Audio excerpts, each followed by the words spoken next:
बस पुट जी मूं तोखे चयो आहे न इन्ही बयान ते क़ाइमु रहिजा।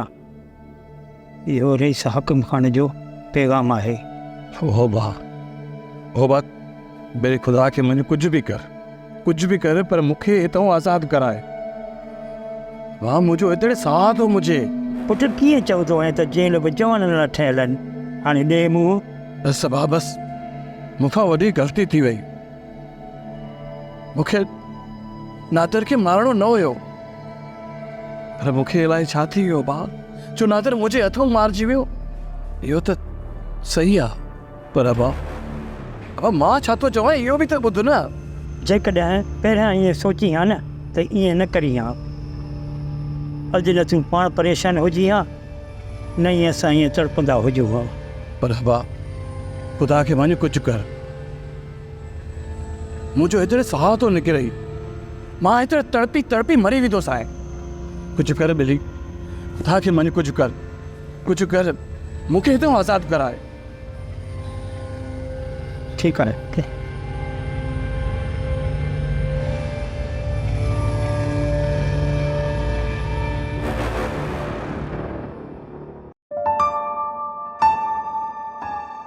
हाणे इन्हनि वॾेरनि जी ख़बर पवंदी त ॿियनि जे मथां कीअं था टांडा रखनि। जीअं मूं ॿुधो आहे त तूं वॾेरनि जी हवेली में वई हुई। माना त इहा ॻाल्हि भुली वई आहे।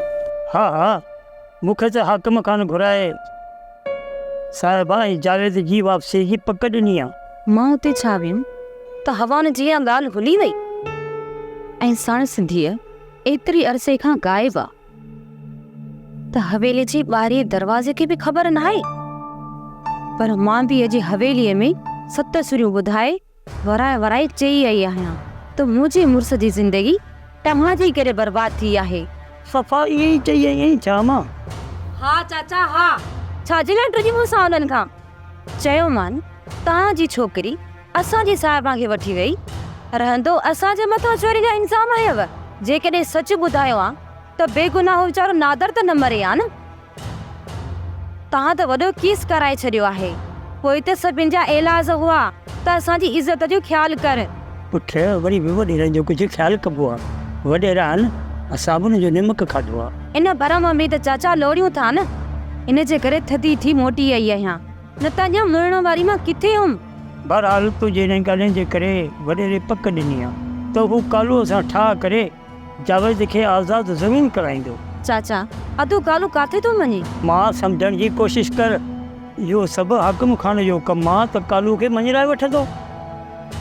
अलाह करे बसि इहे ई थिए। तूं हिते वेह, मां तुंहिंजे लाइ मानी खणी थी अचां। ठीकु आहे पुट।